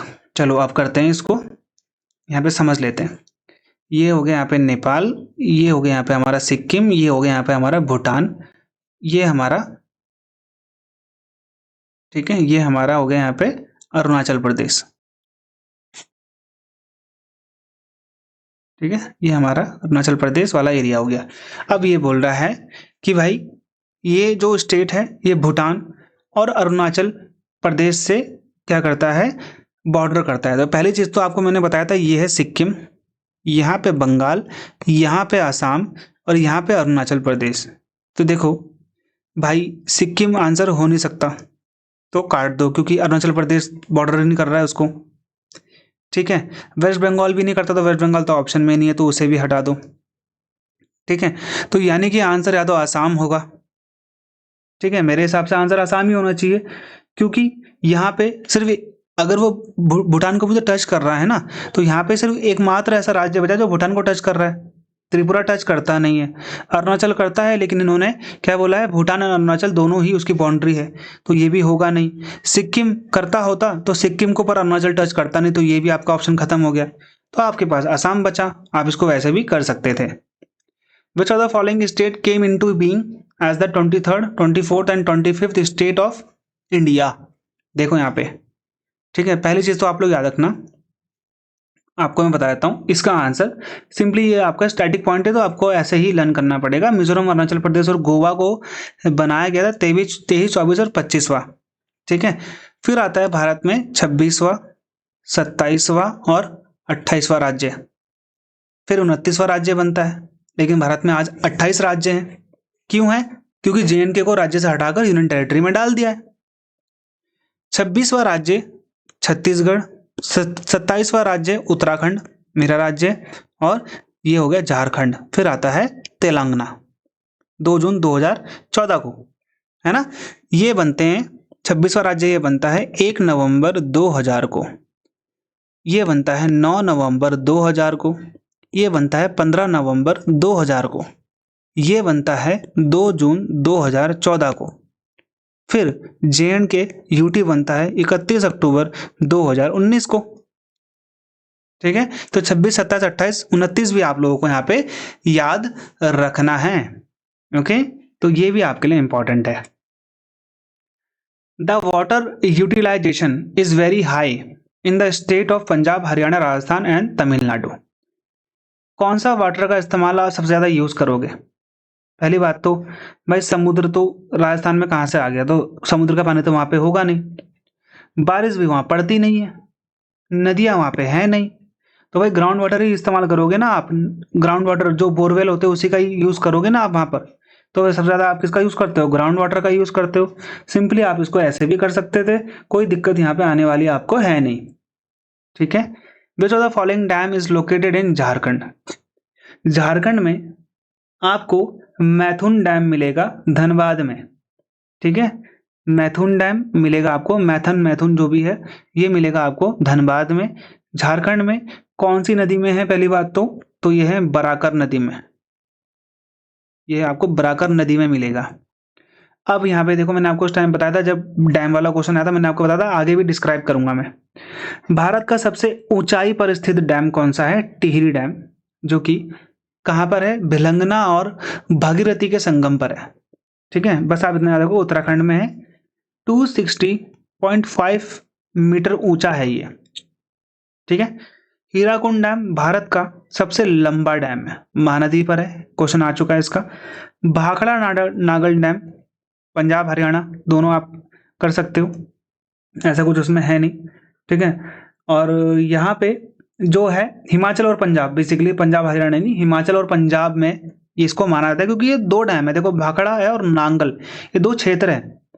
ठीक है, हालांकि इनको हम एक ही मानते हैं, लेकिन ये 2 है एरिया। तो यहाँ पे याद रखना, हिमाचल और पंजाब दोनों में ये पड़ता है, और ये भारत का सबसे बड़ा डैम है, बड़ा क्षेत्रफल में बड़ा। ठीक है, लंबा नहीं बोल रहा हूँ, ये बड़ा है। ओके, तो ये भी आप लोग यहाँ पे याद रखेंगे। वाई इज द जादू घोड़ा नोन फॉर? जादू घोड़ा को हम लोग क्यों जानते हैं? भाई जादू घोड़ा कहाँ पर है? पहली बात तो झारखंड में सिंहभूम में। ठीक है, यहाँ पे आपको सबसे ज्यादा यूरेनियम मिलेगा। सैंडलवुड के लिए तो पिक्चर भी आई थी पुष्पा, है ना। तो कर्नाटक है, केरल कर्नाटक। एक सिंग वाले गेंडे के लिए तो भाई काजीरंगा है आसाम में फेमस। हैंडलूम इंडस्ट्री कहाँ पे है? हैंडलूम इंडस्ट्री आपको पर्टिकुलरली साउथ में ही मिलेगी, तमिलनाडु में, है ना। जो आप बोल सकते हो सिल्क साड़ी बनाते हैं, कांचीपुरम तमिलनाडु बोल सकते हो आप बेसिकली, तो वहीं पे मिलेगी। तो ये यूरेनियम का सबसे ज्यादा प्रोडक्शन यानी कि रिजर्व है झारखंड के सिंहभूम डिस्ट्रिक्ट में पड़ता है जादूगोड़ा। विच among the following is a copper mineral, यानी कि ये कॉपर से ही मिलता है हमको, ये यहाँ पे आपसे सिंपली पूछा गया है। तो कौन सा है, वो है एजुराइट। एजुराइट कॉपर का एक मिनरल है। दूसरी इंपॉर्टेंट चीज आपका एग्जाम में आता है एल्युमिनियम। मैंने आपको उस टाइम पे बताया था कि आपको ओर याद रखने हैं, तो अब आपको बताता हूँ बॉक्साइट किसका ओर है, एल्यूमिनियम का, ये भी आप लोगों ने याद रखना है। फिर आता है यहाँ पे हैलाइट, ठीक है। हैलाइट किसका है भाई, पहली बात तो, ठीक है, ये सॉल्ट है। पहली बात तो ये एक सॉल्ट है, ठीक है। मिनरल होता है सल्फेट, हैलाइड, बोरेट, ये सब एक सॉल्ट का टाइप है। हेमेटाइट बहुत बार एग्जाम में आता है, ये एक आयरन का ओर है। किसका ओर है, आयरन का ओर है। बॉक्साइट एल्युमिनियम का ओर है, ठीक है। अजुराइट कॉपर का ओर है, ये भी आप कह सकते हो। In which of the following state are the Sundargarh deposit of manganese, Sundargarh deposit of manganese यानी कि मैंगनीज का भंडार सुंदरगढ़ कहाँ पर स्थित है। अगर आपको सुंदरगढ़ पता है तो आप इसे सिंपली कर लोगे, तो ये ओडिशा में है सुंदरगढ़, ठीक है। यहाँ पे आपको क्या मिलेगा, मैंगनीज का सबसे ज्यादा भंडार देखने को मिलेगा। What is the length of the Indian border with Afghanistan, simply आपसे ये पूछ रहा है भारत का अफगानिस्तान के साथ में कितना लंबा लैंड बॉर्डर है। भारत का 106 किलोमीटर का लैंड बॉर्डर है, जो कि पीओके में आता है, पाक ऑक्यूपाइड कश्मीर में आता है। कभी अगर आपसे क्वेश्चन पूछ लिया जाए घुमा के कि भारत का सबसे शॉर्ट इंटरनेशनल बॉर्डर किस कंट्री के साथ में है, तो भी आप क्या बोलेंगे, अफगानिस्तान। 699 का बॉर्डर भारत का भूटान के साथ में है। 1750 का बॉर्डर भारत का किसके साथ में है, 409 के साथ किसका है, बांग्लादेश का है। 1750 आई थिंक नेपाल के साथ में है। ओके, ये भी आप लोगों ने यहाँ पे याद रखना है। ओएनजीसी एक कंपनी है, सरकारी कंपनी है। इसकी एक और कंपनी है जो विदेश में काम करती है, भारत में जो काम करती है वो सिर्फ ओएनजीसी है, लेकिन ओएनजीसी विदेश, ये पब्लिक सेक्टर कंपनी है, ठीक है। और ये नेचुरल गैस का ही पार्ट है, लेकिन ये विदेशों में तेल खोजने का काम करती है। कॉल द फार्मर फ्रेंड, इनमें से किसको हम कृषकों का फ्रेंड भी कहते हैं, क्योंकि ये जो ऑर्गेनिक मैटर होते हैं, ठीक है, सॉइल को लूजनिंग करने के भी काम आते हैं, बेसिकली खाद के रूप में काम करते हैं। या फिर जैसे आपने देखा होगा ना, वैसे आंसर आपको पता है, केचुआ है। केचुआ क्या करता है, नीचे की मिट्टी ऊपर ले आता है, ऊपर की मिट्टी नीचे ले जाता है। तो ये मिट्टी को क्या कर रहा होता है, रिसाइकल कर रहा होता है, जिससे खेत को हल चलाने में थोड़ा इजी रह जाता है और नीचे के मिनरल्स ऊपर आते हैं। सिंपली ये इसलिए उसको फार्मर्स का फ्रेंड बोलते हैं। विच of the following ports is located in Gujarat, इनमें से कौन सा जो पोर्ट है वो गुजरात में है। ये मैंने आपको बताया था, भारत का सबसे बड़ा पोर्ट जो कि कहाँ पर है, मुंबई में है, ठीक है। उस टाइम पे मैंने आपको ये बोला था कि आपको मुरमा गांव भी याद रखना है ना, और मझगांव भी याद रखना है, ठीक है। ये भी आप लोगों को पता होना चाहिए। मुरमा गांव कहाँ पर है, ये गोवा में था। मझगांव कहाँ पे था, महाराष्ट्र में था, है ना। तो ये जो ओखा पोर्ट है ये गुजरात में है, ठीक है। ये कहाँ पर है, गुजरात में है, द्वारका में पड़ता है भाई, ये श्री कृष्ण की नगरी। विच is the 7th largest country in the world by land, या अगर मैं लैंड एरिया की बात करूं, जमीन की बात करूं, तो दुनिया का सबसे 7वां सबसे बड़ा देश कौन सा है, भारत है। इसमें ऐसी कोई प्रॉब्लम नहीं है, बट मैं आपको 1 से लेकर 8 तक पूरा बताऊंगा, क्योंकि कई बार एग्जाम में ये आ रखा है भारत के बाद सबसे ज्यादा लैंड किसके पास है, ये भी क्वेश्चन में आ रखा है। तो सबसे बड़ा कंट्री रशिया है लैंड के हिसाब से। दूसरे और तीसरे नंबर में हमेशा पंगा चलता है, दूसरे में तो खैर कनाडा ही आता है, तीसरे और चौथे में पंगा रहता है, कभी यूएसए कभी चाइना। तो मैं आपको बोलूंगा यूएसए लिख लो, ठीक है। चौथे में आप चाइना। 5वें सबसे बड़ा देश है दुनिया का ब्राजील। 6वां सबसे बड़ा देश है ऑस्ट्रेलिया, जो कि अपने साथ में एक कॉन्टिनेंट भी है। 7 इंडिया, और 8वां आता है अर्जेंटीना, ठीक है। अर्जेंटीना भी आप बोल सकते हो। तो ये भी आप लोगों को यहाँ पे याद रखना है। The ancient name of river Tungabhadra, मैंने अभी यहाँ पे ऊपर आपको रावी नदी बताई थी, है ना, झेलम बताई थी, बितस्ता बताई थी, ये सब नदियों के नाम बताए थे। ओके, तो पुरुषनी किसकी है, रावी नदी का पुराना नाम है, यानी कि एंशिएंट नाम है। अस्कनी किसकी थी, चेनाब, ये भी आपको बता दिया था। बितस्ता किसकी थी, झेलम, इसी के किनारे सिकंदर ने लड़ाई लड़ी थी। तो बचा कौन सा हमारे पास? पंपा। पंपा पुराना नाम है तुंगभद्रा नदी का। रॉक जो ठंडे हो जाते हैं, मैग्मा जब निकलता है धरती से बाहर ज्वालामुखी से, तो ये कौन से रॉक बनते हैं? अभी आपको ऊपर मैंने क्वेश्चन में बता दिया था, ऐसा कोई दिक्कत नहीं है। इसलिए हर एक वर्ड आपको यहाँ पे दोबारा से ये वीडियो देख लेना। अगर आपको लगता है कि आपको लर्न नहीं हुआ तो दोबारा से देख लेना। तो इग्नियस रॉक मैंने आपको ऊपर बताया था कि जो मैग्मा के ठंडे होने से जो लावा निकलता है ना ज्वालामुखी से, तो बाहर जाके मैग्मा जब ये ठंडा हो जाता है तो ये पत्थरों में बदल जाता है, तो उसे हम बोलते हैं इग्नियस रॉक। सेडिमेंट्री आपको बताया था, जो नदी और जो अपने साथ में बालू कंकड़ पत्थर लेके आती है, जब उनसे पत्थर बनते हैं तो सेडिमेंट्री रॉक होता है। मेटामॉर्फिक रॉक जब इग्नियस रॉक और सेडिमेंट्री रॉक के ऊपर प्रेशर पड़ता है, हीट पड़ता है, टेम्परेचर के कारण अपना ये शेप बदल देते हैं, अपना आकार बदल देते हैं, तो उससे ये बनते हैं मेटामॉर्फिक रॉक, जिसे हम रूपांतरित या फिर कायांतरित चट्टानें भी कहते हैं। सुरमा रिवर, इस रिवर को हम लोग क्या कहते हैं? बराक रिवर। ये कहाँ पर ओरिजिनेट होती है, कहाँ से निकलती है? बराक नदी भी इसको हम लोग बोलते हैं, बराकर नहीं बराक, क्योंकि अभी आपने बराकर पढ़ चुके हो आप, ठीक है। तो मणिपुर की पहाड़ियों से ये निकलती है। अगला जो क्वेश्चन आता है वो आता है इंपॉर्टेंट, ठीक है। बारालाचा पास से चेनाब नदी निकलती है, जिसका पुराना नाम अस्कनी था। वेरीनाग से कौन सी नदी निकलती है? झेलम नदी, जिसका पुराना नाम था वितस्ता। राकस यानी कि रक्ष ताल भी बोलते हैं, राकस ताल भी, राक्षस ताल भी बोलते हैं, ये यहां से निकलती है सतलुज नदी, जो कि तिब्बत में है, मानसरोवर के पास में। गिर नेशनल पार्क किस वाइल्ड एनिमल के लिए फेमस है? अभी आपको मैंने ऊपर भी बताया था जब मैं आपको रणथंभौर वाला बता रहा था। तो एशियाई शेरों के लिए ये फेमस है। और एक सिंग वाले गैंडे के लिए कौन सा है? Kaziranga national park, Assam. Which among the following is the longest river of peninsular India? Peninsular India कौन सा है? प्रायद्वीपीय भारत। प्रायद्वीपीय भारत कौन सा है? जहां पे आपको सी देखने को मिलेगा, वो क्षेत्र जो सी से टच होते हैं, ये होते हैं प्रायद्वीप, ठीक है। तो प्रायद्वीपीय भारत की सबसे लंबी नदी कौन सी है? जिसको हम लोग बूढ़ी गंगा भी कहते हैं, वृद्ध गंगा भी कहते हैं, और द गंगा ऑफ साउथ भी कहते हैं, है ना। ये भी मैंने आपको बता दिया था उस टाइम पे, पहला क्वेश्चन भी आ रखा है। तो गोदावरी नदी कहाँ से निकलती है? आपको बताया था उस टाइम भी, है ना। तो उसको दक्षिण गंगा भी कहते हैं, कई बार आपने सुना होगा, है ना। नासिक से निकलती है, त्रियंबक पठार से निकलती है, महाराष्ट्र से निकलती है, ये आपकी गोदावरी है। लूनी नदी को राजस्थान की गंगा भी कहते हैं। नर्मदा नदी कहाँ से निकलती है? मध्य प्रदेश के अमरकंटक से निकलती है, और उसी जगह से सोन नदी भी निकलती है। कोरुंडम ये एक और है किस मेटल का? अभी मैंने आपको हेमेटाइट बताया था, है ना, बॉक्साइट बताया था, एल्युमिनियम का, ओके। तो ये जो कोरुंडम है ये किसका ओर है? तो ये भी एल्युमिनियम का ही ओर है, ये भी आप लोग यहाँ पे याद रखेंगे। आयरन का मैंने बताया था अभी आपको, हेमेटाइट, साइड्राइट, लिमोनाइट, है ना, मैग्नेटाइट, ये सब किसके ओर हैं? आयरन के हैं। जिंक का कौन सा है? कैलेमाइट, जिंसाइट, ये आपको आगे पढ़ने की जरूरत पड़ेगी थोड़ा बहुत।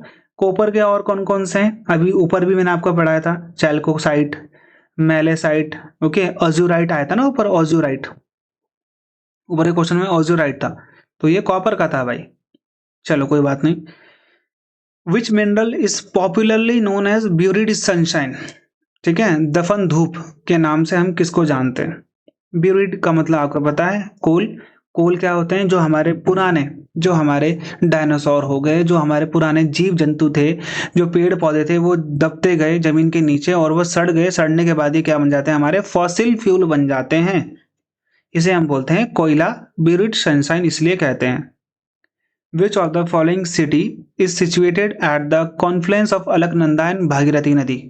तो ये हमारे उत्तराखंड में है, अलकनंदा और भागीरथी, यहाँ पे इसको सास बहू भी कहते हैं, ठीक है। अलकनंदा और भागीरथी कहाँ पर मिलती है? देवप्रयाग में मिलती हैं। कन्नौज में तो कोई और नदी मिलती है, कौन सी नदी मिलती है अगर आपसे क्वेश्चन पूछा जाए तो? कन्नौज में गंगा और काली नदी मिलती है, ठीक है। प्रयागराज में कौन सी नदी मिलती है? यमुना, गंगा और सरस्वती। कर्णप्रयाग में कौन सी नदी मिलती है? कर्णप्रयाग में, ये आपने कई बार सुना भी होगा, कई बार देखा भी होगा। बेसिकली ये सिर्फ उत्तराखंड वाले ही जान पाएंगे, क्योंकि वहीं पे ज्यादातर ये होती है। तो अलकनंदा और पिंडर, अलकनंदा और पिंडर, कर्णगंगा भी कहते हैं इसको, पिंडर नदी यहाँ पे ये मिलती है। ठीक है। The forest which act as barrier against cyclone. देखो ये जो हमारा कोस्टल एरिया है, यहाँ पे हम लोग क्या लगाते हैं, पेड़ लगाते हैं ज्यादातर, क्योंकि ये जो एरिया है सी वाला एरिया है। ठीक है। तो यहाँ पे बहुत सारे तूफान आते हैं हर साल, तो इनसे बचने के लिए हम लोग जो यहाँ पे पेड़ पौधे लगाते हैं वो बेसिकली कौन से होते हैं, वो होते हैं मैंग्रोव फॉरेस्ट, क्योंकि ये वाला जो एरिया होता है दलदल वाला एरिया होता है। पानी के पास कोई भी जमीन होगी तो वो दलदल हो जाएगी ना। अब दलदल में जो आप पेड़ उगाओगे उसे आप बोलोगे आप मैंग्रोव फॉरेस्ट। दुनिया का सबसे बड़ा मैंग्रोव फॉरेस्ट भी यहीं पे मिलेगा आपको, सुंदरबन, है ना, ये भी आप लोग को यहीं पे मिलेगा। Which monuments is the pink colour, is in the pink colour, इनमें से कौन सा जो मॉन्यूमेंट है वो पिंक कलर का है, गुलाबी रंग का है। ठीक है। तो गुलाबी रंग की सारी चीजें आपको कहाँ पे मिलेंगी भाई, जयपुर में मिलेंगी। Jaipur is the pink city. तो यहाँ पे हवा महल है जयपुर में, ताजमहल तो सफेद है, मोती महल लाल है। ठीक है। तो ये भी आप लोग ऐसे भी कर सकते थे। तो हवा महल आपको पिंक कलर का टाइल्स वहां पे देखने को मिलेंगे जयपुर में, और जयपुर को पिंक सिटी भी कहते हैं।